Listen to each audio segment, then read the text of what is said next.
皆さん、こんにちは、道元です。これからマンションの購入についての、質疑応答を行いたいと思います。また、今回も英語で話をさせていただきます。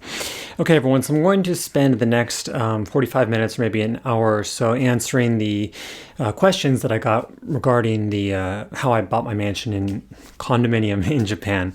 The lighting and everything might look a little bit different, and obviously the shelf isn't here yet, and that's because I'm in my new office, my new studio. So apologies for that. It should be, I hope to have everything kind of up and running within the next week or so. So let's just get straight into the questions then. There's a lot of questions, and I didn't have enough time to properly sort them out, so there might be some redundancy with regards to the contents of the questions, but yeah, I'm going to try and answer every single question that I got. So let's just get straight into it. Okay, let me open the application first. Sorry. Okay. YouTube. Okay. Do you have to be a Japanese citizen to purchase a property? I answered this in the first video. No, you do not. There's a lot of questions that are related to this, so I'm just going to make it simple and say, no, you do not. You can be a foreigner.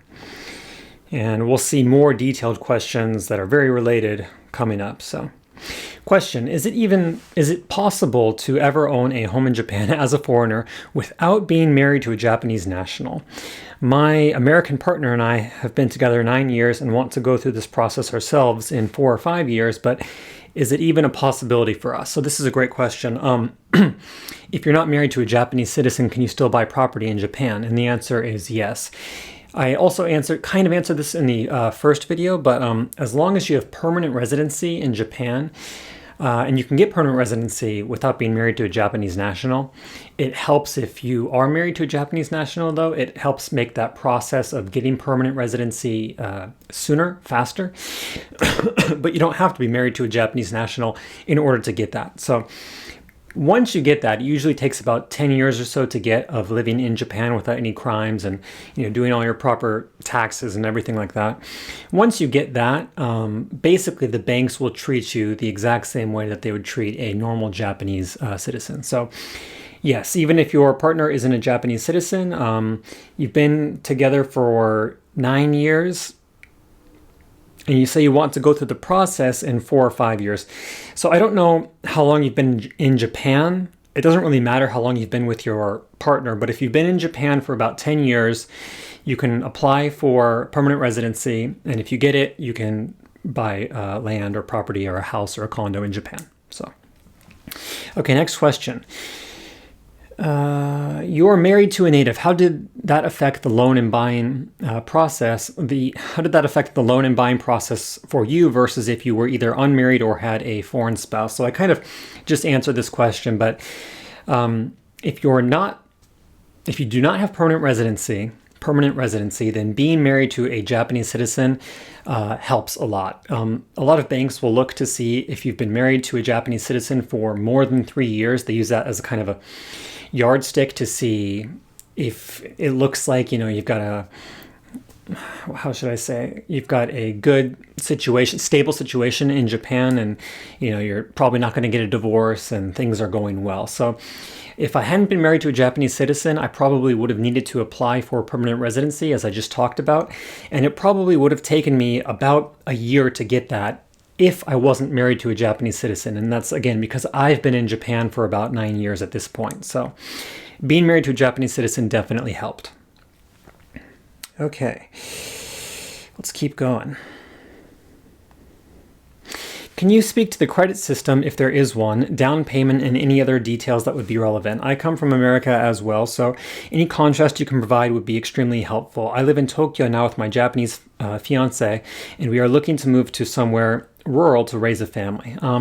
So I talked about this a little bit during the first video, but I think I've never bought property in the States, so I can't talk about that system in too much detail, but I understand that it's pretty similar. The one thing that I can talk about in detail is that the rates in Japan right now generally are much lower than they would be in the States, in terms of like the interest rates on the loan. And also, because you're married to a Japanese fiance, you're engaged to a Japanese citizen, sorry. That'll help you a lot, as I have mentioned previously. I don't know how long you've been married, but hopefully your situation will go smoothly. Again, you mentioned down payment. The more that you can put down, the more money you can put down initially, the more likely you will be able to get the loan. So I'm not really exactly sure how much more I should talk about the credit system. They look at the past 2 years of basically all your tax history and stuff like that, at least the past 2 years. So as long as you've been on top of your taxes, okay, yeah, this is a good question.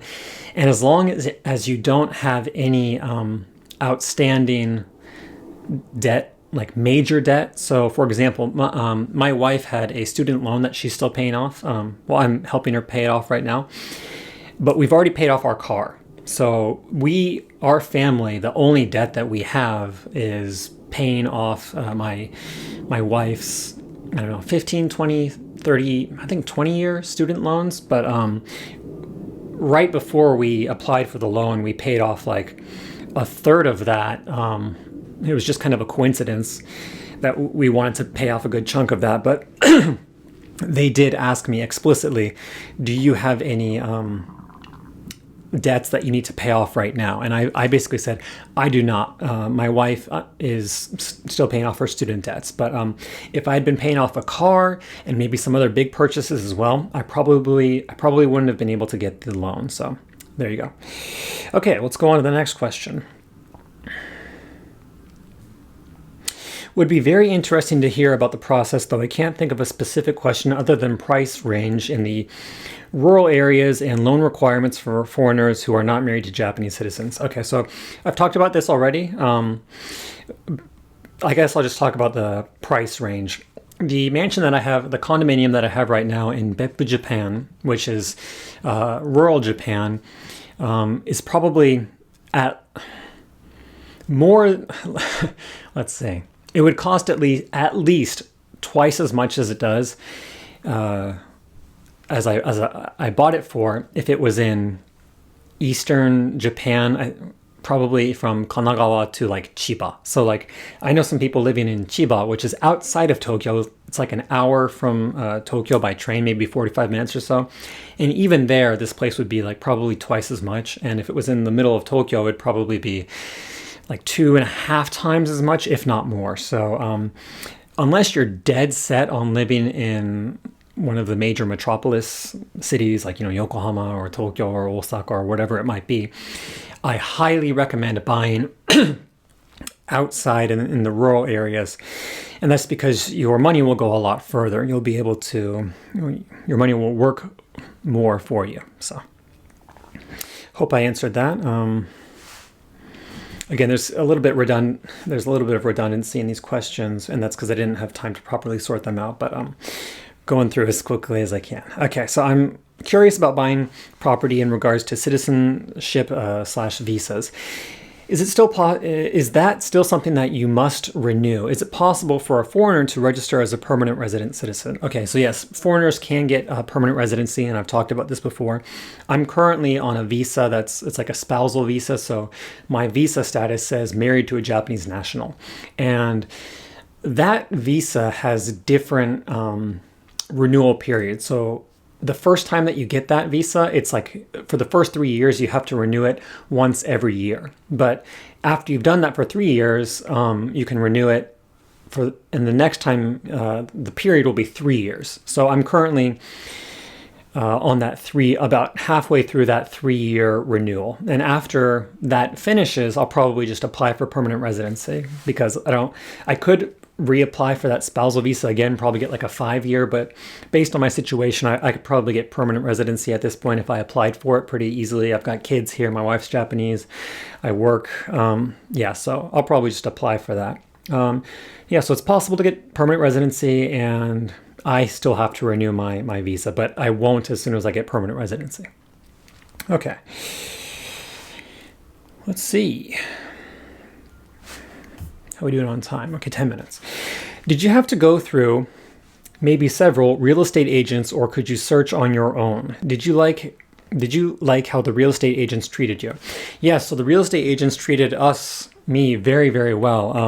And I didn't have to go through any. They were the first one that we went to. And I mean, I talked about this in the first video a little bit as well, but it's in their interest to sell the condo. And I think that they saw me as someone that has had the finances to potentially buy, not just the finances, but I was in a situation, I think they perceived me as being in a situation where I could buy the condo because my Japanese is pretty good, and they saw like my tax receipts and stuff like that. So pretty early on in the process, they were like, okay, this guy's probably going to be here a long time. It looks like he's probably in a good situation to buy. So I imagine if you went in and you weren't married to a Japanese national, you didn't have permanent residency, maybe you'd only been in Japan for like 5 years or so, and also your tax receipts and all that were really disorganized, they might think, okay, this is going to be more work than it's going to be worth it for us. So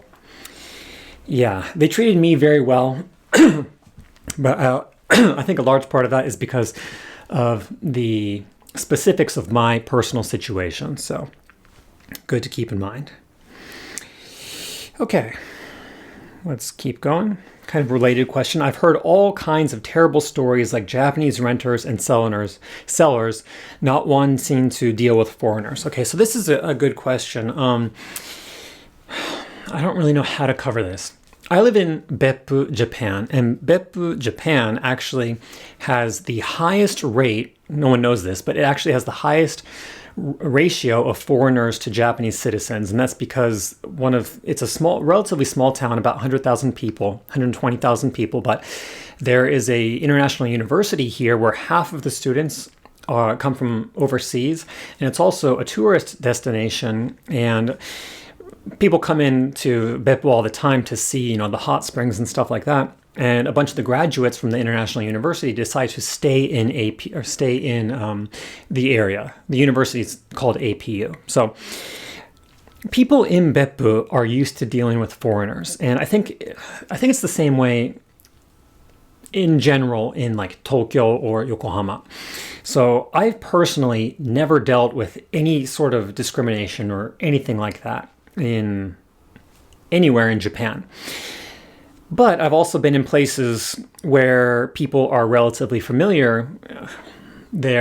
Foreigners aren't rare.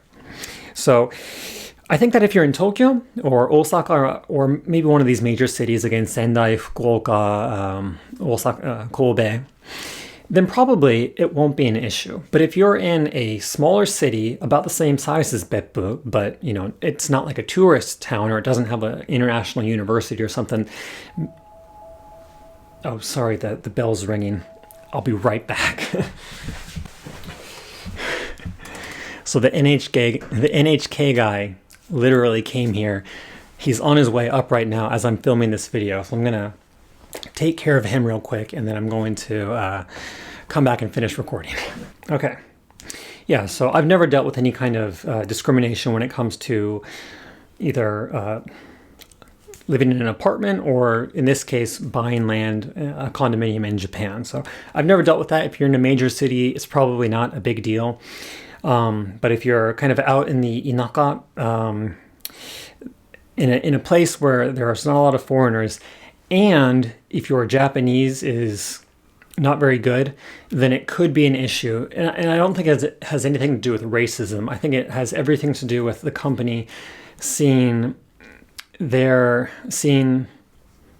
not being a lucrative, not investment, but if you don't speak Japanese, the company is going to have to spend a lot more time with you, and they're going to be more likely to decline you if it seems like if they're not used to dealing with foreigners and if they can't communicate with you properly. Okay, sorry for not being so good articulate. So let's keep going.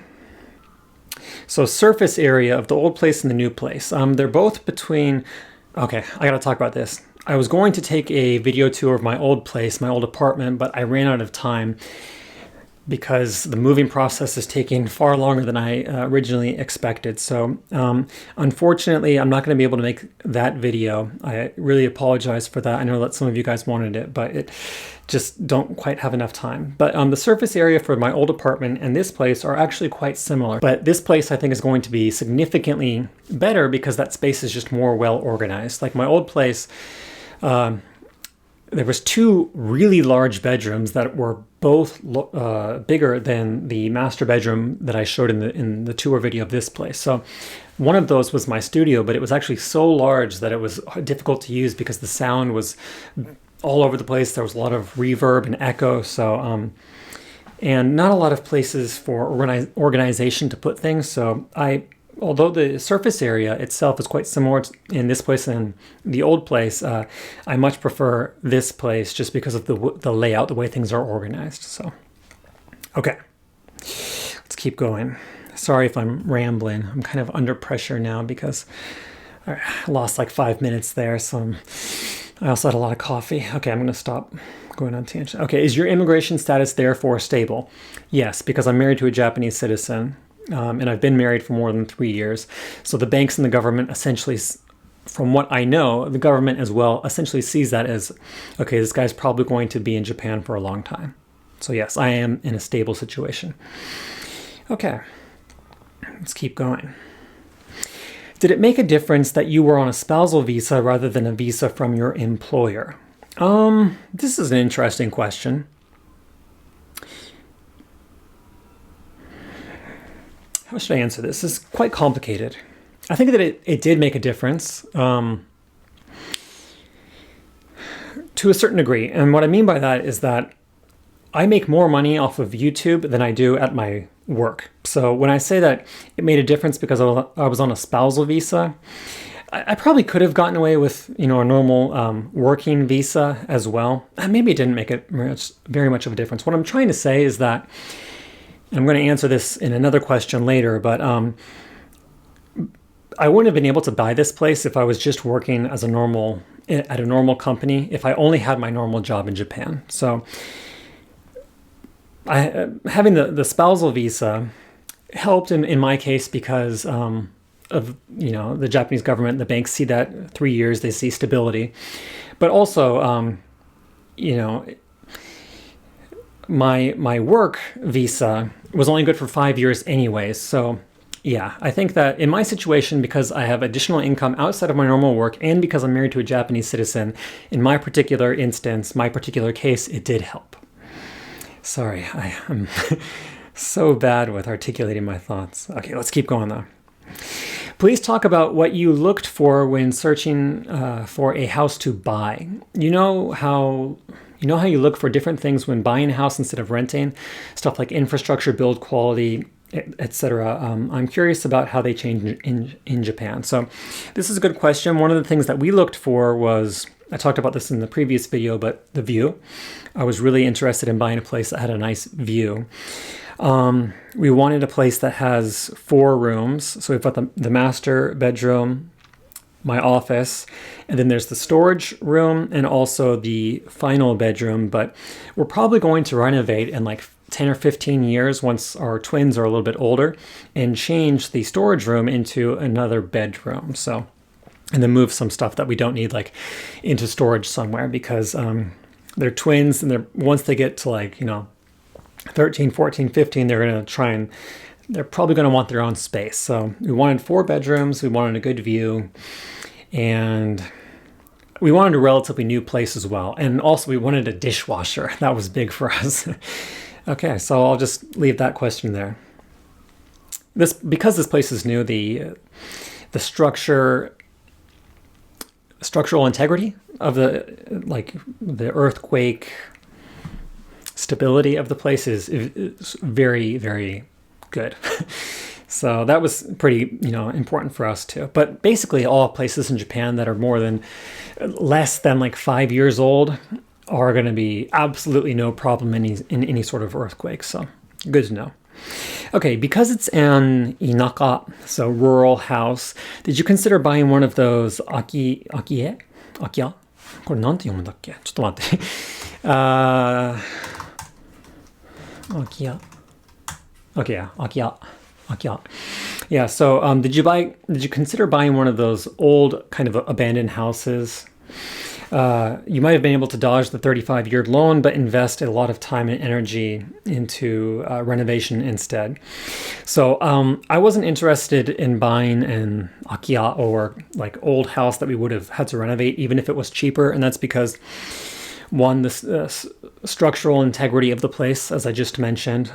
I think there was like a certification requirements passed by the Japanese government like 25 or 30 years ago. 20 years ago? I can't remember quite. I think it was around the time the Kobe earthquake happened.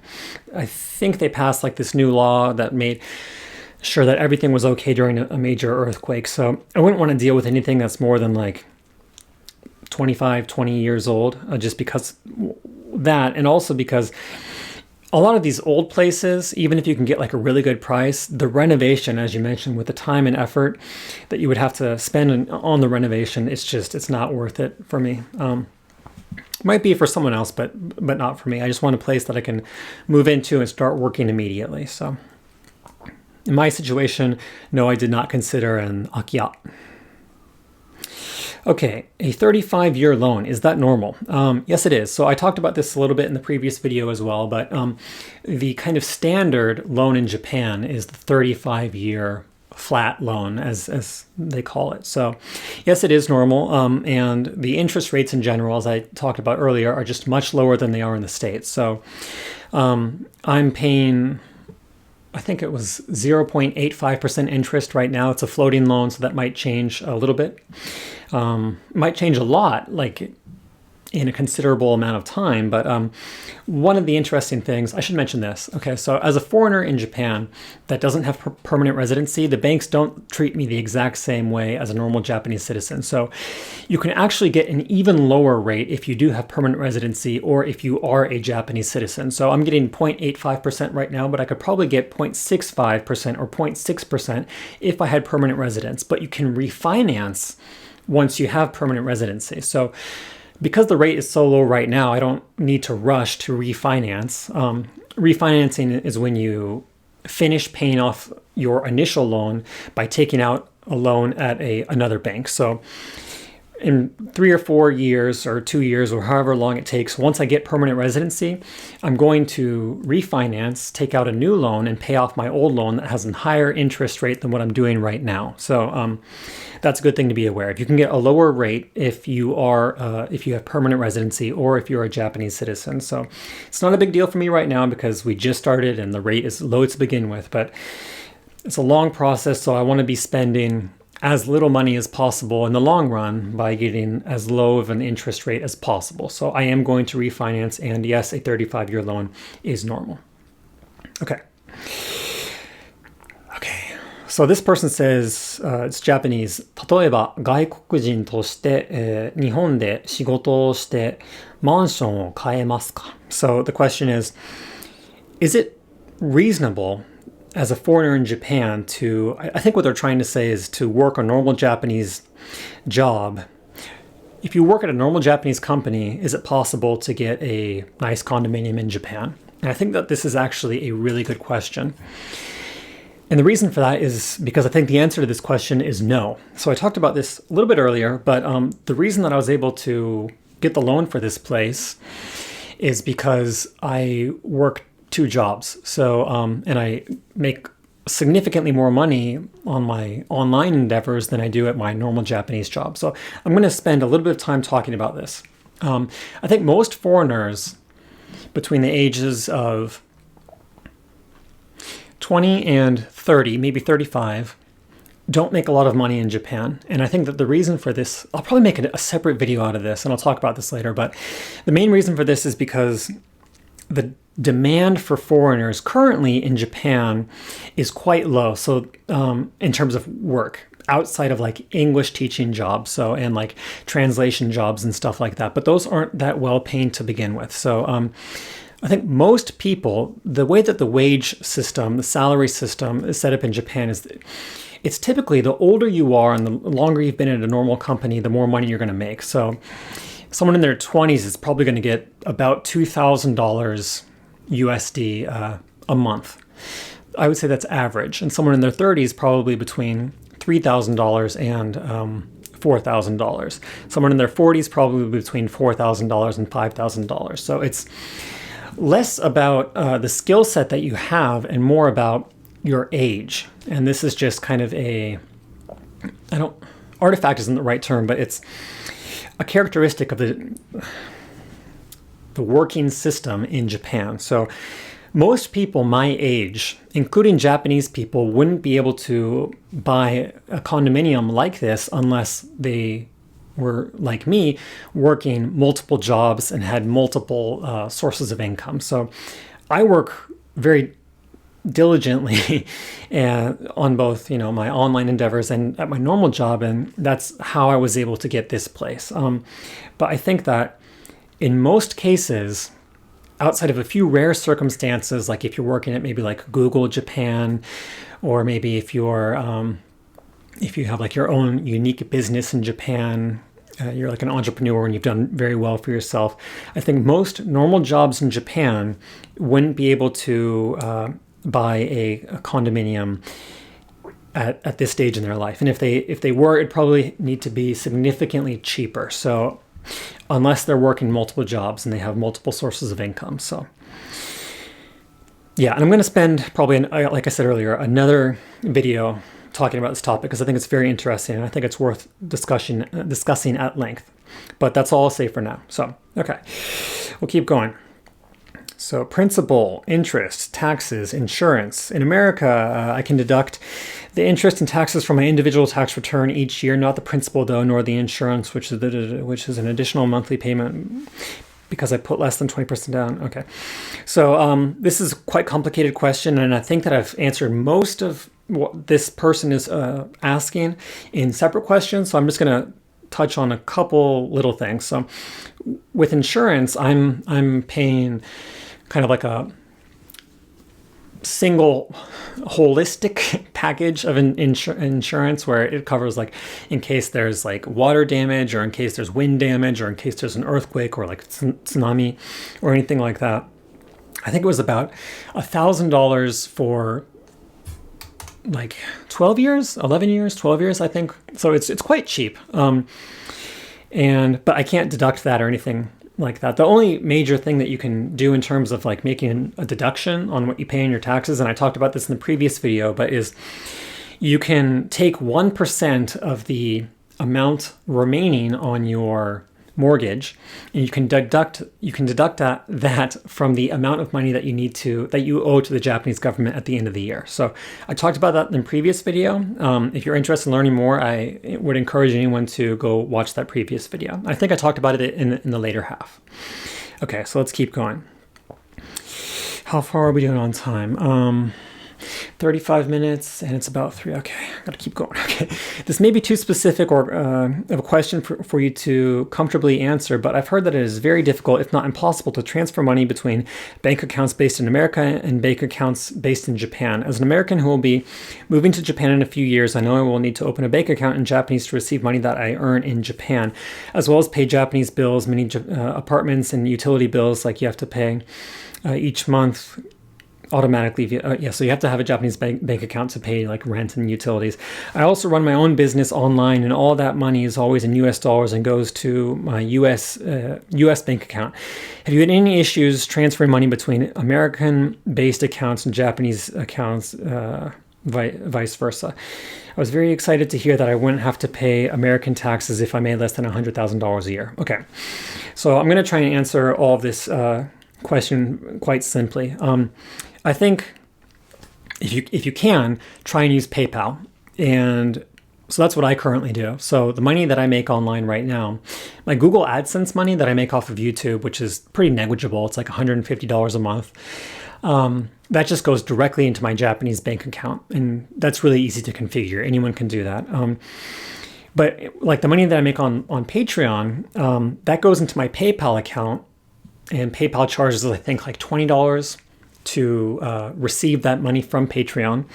And then from there, I just transfer that into all of my other various bank accounts. So how much detail should I go into? I have bank accounts in the United States and in Japan and various online bank accounts.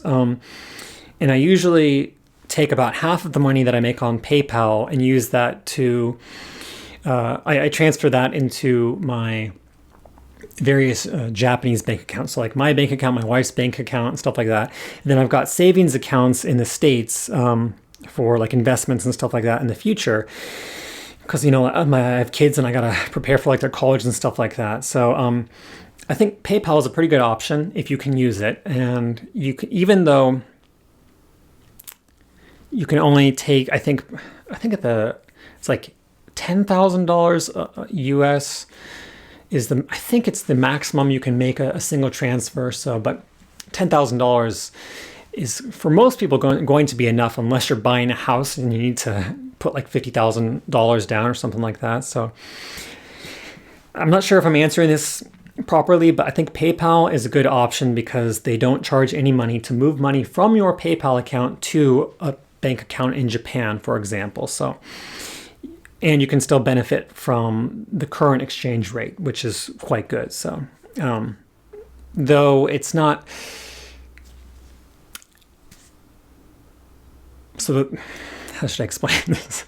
So if the exchange rate right now is 130 yen for $1, I usually get about 115 yen per dollar when I use PayPal. And that's just because they don't update super regularly.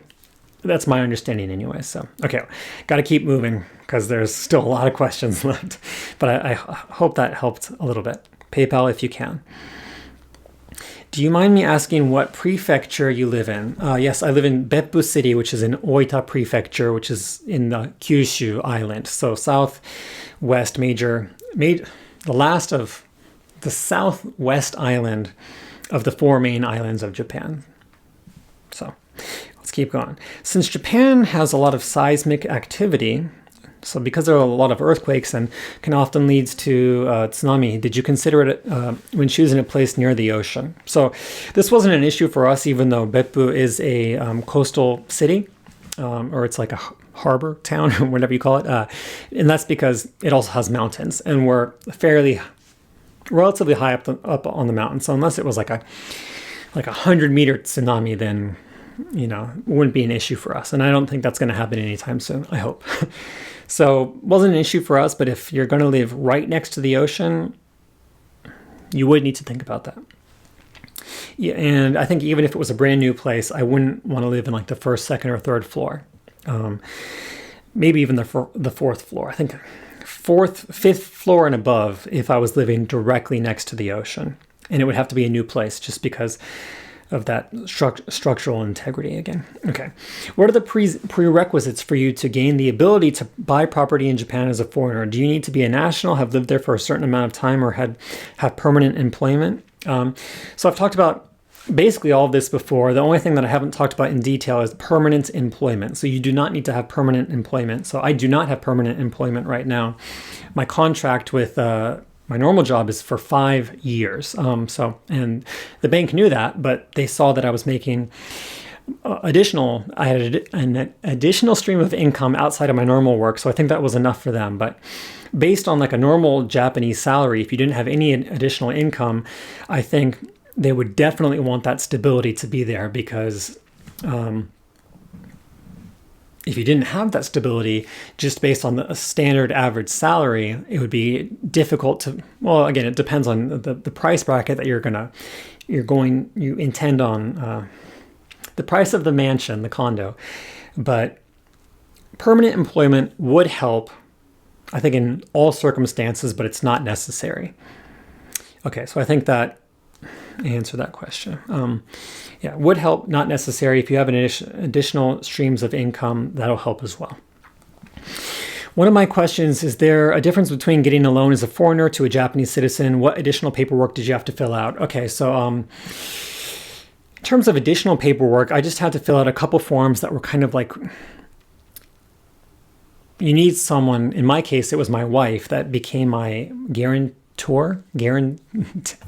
I don't remember how to pronounce it. Hoshonin is what you say in Japanese, but guarantor, I think, is how you say it in English. You need to have a couple forms that say, if anything happens to me, this person will take care of the rest of the loan. So I had to fill out a couple papers like that.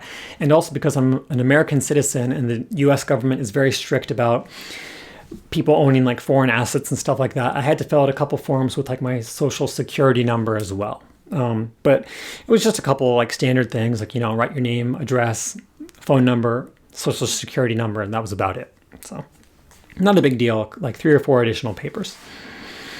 Okay, let's keep going. When applying for a loan, how much of the total sum do you have to provide yourself? Other than that, I would like to ask for an explanation of the general process of buying a house. So I covered the general process in the previous video, but in terms of how much you need to put down for the initial amount, this is an interesting question. So it really depends on individual circumstances.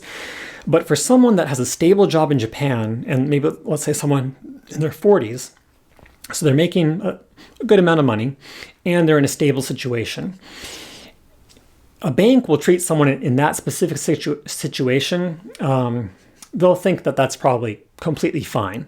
So for someone like that has a lot of stability, financial stability, they don't need to put down hardly anything. I think you can put down like 1 month's worth of, not rent, but how much you would be paying back into the loan. So in my case, that would be, I don't know, around $1,000 a month. Like I could, for someone, again, in their 40s that had stable income, that was a good amount of money each month, they could put down a very little amount of money. But because of my specific situation, it helped a lot to put down a lot of money to begin with. But there are about, depending on the price of the condo, I think the average condo, you'll be paying, regardless of how much money you put down initially towards the property, the price of the unit itself or the house, there is about $10,000 worth of additional fees that are kind of like transaction fees, and just like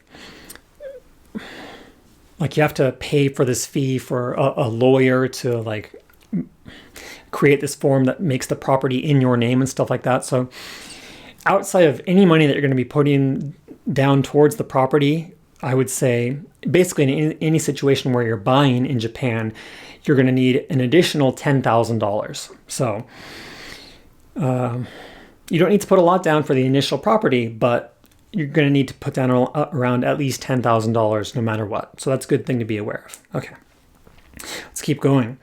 What are the various taxes that you run into when buying a house in Japan? So not asking about bills, but other than taxes. So there is property tax in Japan, and I think for most places that are between $100,000 and like $300,000, it's the amount that you'll be paying on property taxes each year is between $500 and probably $1,500. So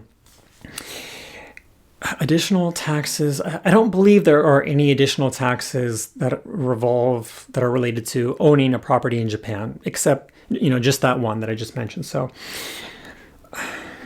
I believe that that's correct. And then, yes, there are like the fees for like repair fees for the unit and stuff like that, and like cleaning fees for the condominium. You wouldn't need that for a house, obviously, but for a condo, you're going to be paying an additional, like, I don't know, $100, $200 a month for that kind of thing. So hopefully that answers your question. Okay, let's keep going. 44 minutes. Wow. Okay, so we're going to keep going. What's the first thing you'll do when you buy your place? So what's the first thing you did after moving in? So this is funny. Immediately after I got the keys, I came to the place and completely empty. It was just me. I came in and I played Damn It Feels Good to Be a Gangster by the Ghetto Boys. That was pretty fun. Hope that answers your question. Okay, this might sound strange, but do you have any sense of whether a foreigner or non-permanent residents would be able to buy property in Japan with an outright purchase rather than a loan? I'm considering a career change to working in Japan and have been lucky with some investments that would let me buy property without taking a loan. So maybe, to be more blunt, is the key problem with loaning to a foreigner or selling to one? Okay, so if you have cash, can you buy the unit straight up, I think is what you're asking. And I believe that you can, in my understanding. The only thing, well, I mean, yeah, if you have enough money, I think that you would be able to just buy it straight up with cash. I don't think you would run into any additional issues. someone had a related question, and I'll talk more about that later. Okay, so let's keep going. It's maybe around 30 minutes right now, actually, 35 minutes if we take out that NHK time. I notice in many Japanese homes there's no oven. Are there any particularly expensive, or are they particularly expensive or hard to find, or is there no utility support, or do people just not really care about having one? As someone who loves to bake and cook, it seems rather strange to me. So there aren't a lot of these ovens like in the States where you pull down, it's like this big thing, but a lot of people actually use their microwaves as ovens because most microwaves in Japan have kind of like oven functionality as well. So like the microwave that we have, it's a microwave / oven. So as a microwave, it's kind of like a really large microwave, but as an oven, it's kind of like a small oven. So most places in Japan do not have standard ovens built into the unit, but most people end up getting like $400, $500, $600 microwaves once they end up buying a place, and they just use that microwave because it has additional functionality as an oven. They use that instead. So that's what we do. Although I think I paid like $200 for my microwave 3 or 4 years ago. Okay. Any kanji or terms I should be aware of. Okay, so one is shakunyu, which is kind of like getting a loan, and also shakkin, which is also a similar term. So it's like the kanji, maybe I'll just have to put them in for this particular part, but shakunyu and shakkin both essentially mean getting a loan, taking out money, borrowing money. I would be aware. I didn't know either. Well, I did know shakkin, but I didn't know shakunyu before the loaning process. It's kind of self-explanatory, the kanji, but I had never seen it before. So that'd be a good one to be aware of. How many more questions do I have? Okay, not too many more. Okay. Can I buy a condo in Japan with mortgage from my country because I won't have any permanent residence and no Japanese wife, and I won't really work in Japan since I work on my laptop? Okay, so the guy earlier asked, can I buy a condo with cash? So if your bank gives you $200,000 in the form of a mortgage, could you use that to buy a place in Japan? I think the answer to that question is, I think it's yes, but I'm going to say there's one kind of major stipulation, and that's that if you put down the money and you give a Japanese bank $200,000, not a Japanese bank, but a real estate agent $200,000, they've already got that money. So they don't really care what happens if you can't pay back, that money to your bank in your home country. They've already got the money. But if you can't pay back that money to your bank in your home country and they don't have any jurisdiction or authority in Japan, then rather than that bank coming to Japan and saying, we're going to take your property from you because you're no longer in a situation where you can pay back the place, you probably just end up going to jail, and you'd probably be considered a crime. So even though you could probably give a Japanese real estate agent a bunch of money and technically buy a place, I don't think that it would be a feasible option just because of the legal boundaries of each country and the bank. So I wouldn't recommend that at all. I think it would be way too complicated. Okay, let's keep going.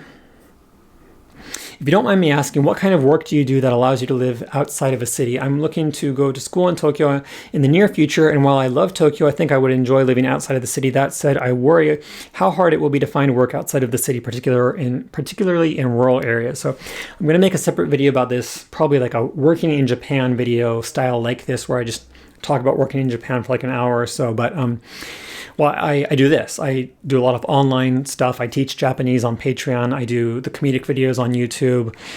I used to do some kind of like translation stuff online. I sell, I don't make hardly any money from doing it, but like I sell like ebooks that I wrote a while back. Just a lot of online work outside of my normal job. In my normal job, I work at a higher education institution in Japan. So there's a lot of those all over Japan. It doesn't need to be in Tokyo. But that's, I don't know how feasible actually, there's a fair amount of job openings in places like that right now, but yeah, I'll cover this in more detail in the future. I work at a higher education institution, and I also do work online. Okay, let's keep going. This got me thinking of the reasons to choose the former.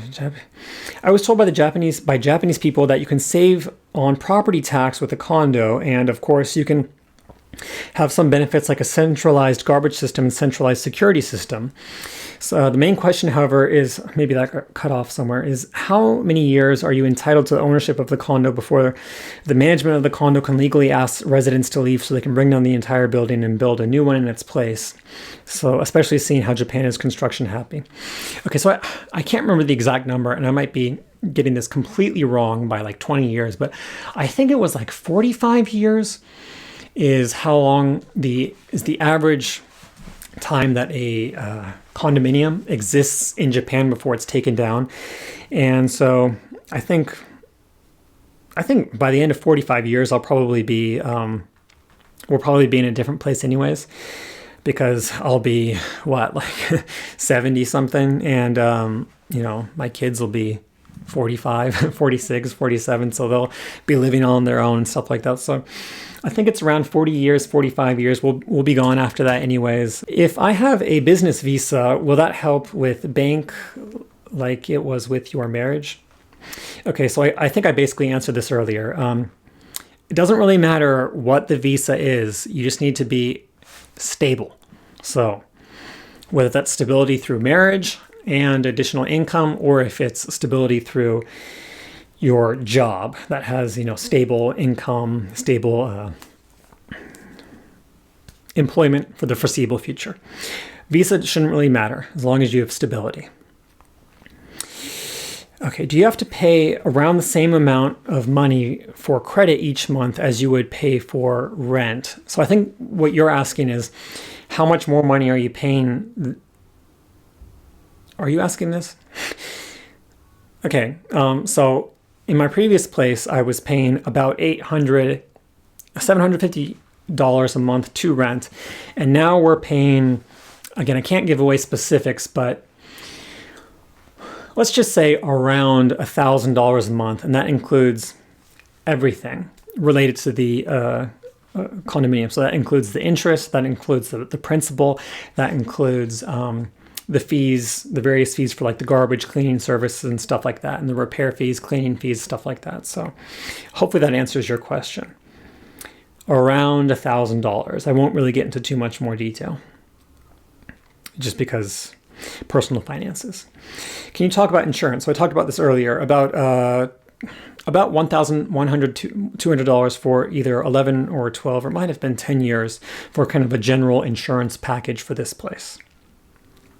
I don't believe that there's any other additional insurance to be aware of.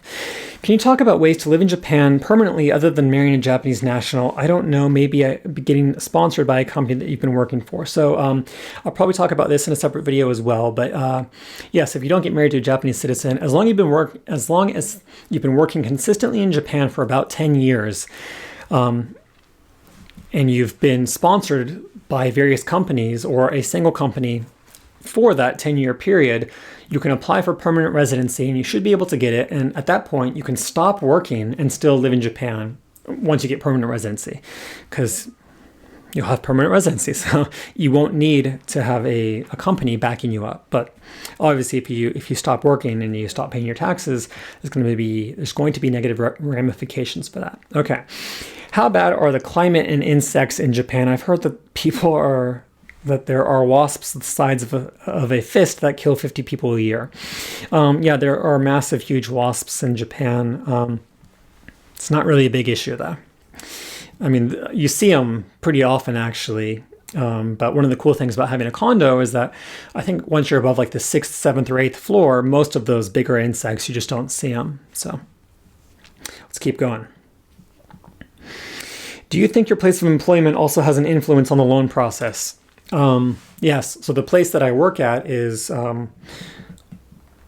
it's a fairly respectable, it has a good reputation in Japan. So I think that in addition to my additional income, in addition to my additional income, I think the bank probably looked and they said, okay, this guy has a proper job in Japan.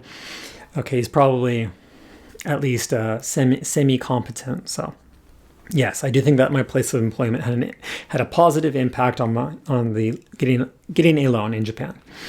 What sort of living arrangements have you been in until now? A rented apartment? Yes. If so, how does that situation differ from a mansion? Okay, so you don't own. You can't use the deduction at the end of a year. Also, most apartments in Japan, new apartments in Japan, aren't bigger than like 2 LDK. So like two bedrooms and a fairly large living room. So it's very difficult to find a new apartment in Japan that has like 3 bedrooms. So that's good to be aware of. Aside from the joy of actually owning your place as opposed to renting, of course. Yeah, so obviously for us, because we're going to be in Japan for a very long time, and if we're already paying $800, $750 a month towards rent, might as well try and put that towards owning a place. So that's, again, one of the main reasons that we decided to actually buy. Okay, let's keep going. Yeah, so one of the major differences is we would own it and also have additional bedrooms, because you can't find new nice apartments that have that many bedrooms. I'm also interested in knowing, how did you get a job in Japan? Was it difficult? Okay, I'll talk about this in another video, but I was on the JET program for 3 years. Then I kind of did hopping back and forth between Japan and Korea on tourist visas. Then I came back to Japan, taught English for 1 year at a cram school, then started my normal job, then started YouTube, and that's where I am today. So, and I'll talk about that in detail in a separate video. I already answered that. Okay, so now that you've reached this huge summit in your life, what are your goals now? I want to keep on making content that I can be proud of. I won't answer that in any more detail here, because I want to get through these questions that are more related to owning a place, but I want to keep on pursuing my YouTube stuff. How did you select this particular house? What about it made you choose it over others? So I talked about this earlier. It's the view, the dishwasher, the structural integrity, and the 4 bedrooms basically are the main reasons. And the shoe closet. I'm planning to save money as far as possible in Tokyo and then live in the countryside if possible. Because this isn't a question, but I want to address it because I think it's basically impossible to save money if you're living in Tokyo. So I saw this comment and I was like, this isn't the right approach. You want to live in the countryside and try and save money there. So I can't really talk about this more in detail right now, but it's very, very difficult to save money in Tokyo. And I'll talk about this more in an upcoming video. Get out of Tokyo if you can, and basically any job that you can get in the rural area, you'll be able to save more money because you can get far cheaper units in the rural area. And you don't have to deal with like the morning commute and stuff like that. Okay, so just a quick question. With renting, I know it's customary to offer a landlord a gift about a month's rent or thereabouts. Is there similar custom when the previous owners of a house when you're moving in as well? Okay, so this is a good question. So our place, it was basically a new unit. There was an owner before, but they never moved in. So it's kind of, for new places, you don't have to do any of that kind of like gifting and stuff like that. But if you're moving into a place that's been previously owned, I think it would be very nice and probably customary to at least present them with some kind of present. But if they're going to be selling the place, they want someone to buy it anyways. So it's kind of your gift to them that you're buying the place. And, it's their gift to you that they're selling the place. So outside of, I don't know, maybe like a $50 or $100 like omiyage, some nice food or something like that, there's going to be no additional fees. But again, be aware of that like $10,000 worth of general transaction fees that you're going to go through with a real estate agent. Okay, so I think there's about 5 or 6 more questions. Let's keep going. So what extra steps did you have to take to get in a loan as a foreigner? Okay, I basically answered this in the previous video and in this video, so I'm going to keep going. Did you get strict? Did you get more strict regulations because you were not Japanese? Yes, I think I've talked about this also as well. I had to pay, 0.85% on interest, which is super low in like the States, but you can get even lower than that if you're a Japanese citizen in Japan. And I had to get that guarantor, Hoshonin. I had to do that as well because I don't have permanent residency. Okay, so there was a few properties that couldn't be considered because their landlords wouldn't. There was a few properties that couldn't be considered because their landlords wouldn't rent to foreigners. Was it similar story for buying? Okay, I see what you're saying. Also, I was living in the greater Tokyo area. I have it in my head that there are a lot of housing to choose from out in the countryside because the population problem. Is this true? Okay, so again, I talked about this earlier. I never dealt with any form of discrimination, but I live in a good place when it comes to like, the ratio of foreigners versus Japanese people.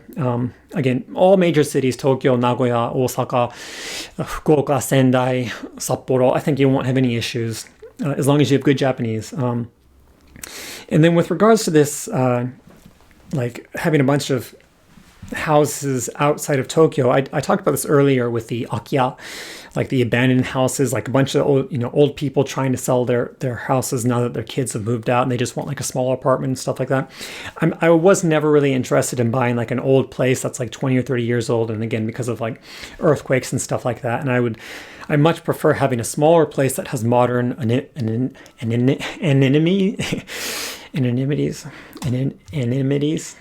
God, blah, blah, so embarrassing. Okay, let's keep going. Yeah, I like the dishwasher. I like having the modern Japanese toilet and stuff like that. I can't deal with like a squat toilet. I heard that Japanese people don't visually show the money when it comes to when they're paying. When it comes to big finances like this one, is this the same also if there's no credit card? If there's no credit card there, do you still pay? Do you still have to make your name? Do you still have to make your name for when you pay for a car or house? And if so, how? Okay. So we actually physically brought cash to the bank, just because we didn't have enough time to send it from the other bank in Japan. But because it was such a large amount of money, it was in kind of like a briefcase the whole entire time. You wouldn't have known. And when I gave it to the guy, he basically, looked like, okay, it's there. And people try and hide huge amounts of money as they would in any culture just because it's kind of dangerous. But you wouldn't really see the cash for the most part. People actually, I think this is changing with credit cards. People starting to use credit cards more and more often. Do you still have to make your name for when you pay for a car or house? Yeah, so if you buy like a house or a car and you take out a loan, you're going to have to use your normal standard name. I'm not entirely sure what you're asking, but people do use credit cards. And in those circumstances, you're going to have to provide your personal details. Okay, 2 more questions. Let's keep going. Almost done. Okay, 道元さんは日本で家を買うことが難しいと思いますか? Okay, so do you think that buying a house in Japan is difficult? Yes. Yes, I do. But I think it's probably difficult in any first developed country. So like my brother just bought a condominium in California, Southern California, and he said it was super complicated there, and he's doing pretty well for himself as well, so better than me. So and he had to do just as much paperwork probably from my understanding. So I think the process of buying a house is basically complicated anywhere in the world unless you're paying for the house with cash. But I think in the end, you end up buying a house, you end up owning a house or a condo or something like that. So I think in the end, it's worth it, even if you have to put in like a month's worth of effort. Oops. Oh, no. Oh my gosh. Okay, so there's one last question. Okay, I think this is the last question. If you're serious about buying a home in Japan and you're still young, try to get into the JET program and work during your free time and invest all of your money because you need... Okay. So this isn't a question. This is a note that I made to myself that I wanted to talk about. So I'll just talk about this real briefly and then I'll end the video. So if you're serious about buying a house in Japan, my general piece of advice would be to come to Japan on the JET program if you can. And that's because the JET program pays quite well to people that have just graduated from college and you don't need to have a ton of skills. You can do work from like 8 o'clock in the morning to like 4 or 5, maybe like 3:30, depending on the school, each day. So you'll have a good amount of free time outside of work. You'll be making about $3,000, maybe $2,800 on the current exchange rate. So the JET program, they pay pretty well. You get all the insurance and everything like that. You'll probably be And because the JET program pays the same regardless of where you live, you can live in a very cheap place in Japan and you can save a lot of money because you'll still be getting that good salary, relatively good salary. And then if you are on the JET program, you'll have more free time to develop your skill set as well. So like, I don't think I've talked about this before, but basically the entire time I was in the JET program, I spent all of my free time studying Japanese and writing, doing creative writing in Japanese and developing that skill set that has allowed me to create the Japanese comedic content that I do right now, which in turn has allowed me to buy this property in Japan. So what I'm trying to say is that if you're serious about buying a house in Japan in the future, in 10 years, in 20 years, if you're like 15 or if you're 20 right now and you're just coming to Japan or you're just trying to get to Japan right now, the JET program is a great option because you'll be getting a good pay and you'll have enough time outside of work to continue developing a skill set that will allow you to be in a situation in the future when you're still relatively young that'll you'll be in a place where you can potentially, you should be able to buy a property in Japan or get a loan in Japan is what I'm trying to say. And try and save your money if possible. So on the JET program, because again, you'll be getting a good amount of money. And if you're in a cheap place, you can save basically all of that money besides like $200, $300 for rent. So, and like an additional $100, $200 for food. So JET program is a good option. Try and save money and develop your skill set. Okay, this video is already an hour long. I'm going to end it right here. The one additional thing that I want to mention is that I was really surprised because a lot of people seem to like this style of video. I thought that it was going to get like a massive amount of dislikes compared to like my normal content, and maybe this video will, because now it's not just a single instance. Now I'm saying like, okay, I'm going to be doing this for the foreseeable future. If you guys are interested, but yeah, because the original video did fairly well and it was fun for me to talk about, and I think that there are other topics that, well, I got a lot of questions about additional topics that I think people would be potentially interested in hearing about. So in addition to my normal Japanese comedic content, I think, and because I don't need to prepare a script or anything for this particular kind of video, I can basically record it and just immediately upload it rather than spending a week like writing the script and adding the subtitles and doing all that work.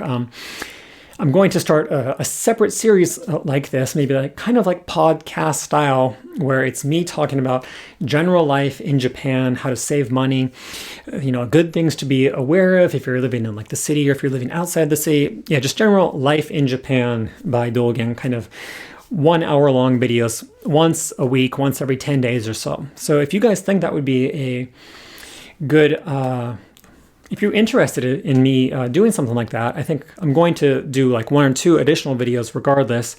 But please give me your feedback if you think you would like videos like that. And I'll try and just cover as many topics as possible if you guys are interested. So, okay, I'm rambling again. I'm going to end the video here. Thank you very much for your continued support, and I look forward to speaking with you again soon. Bye.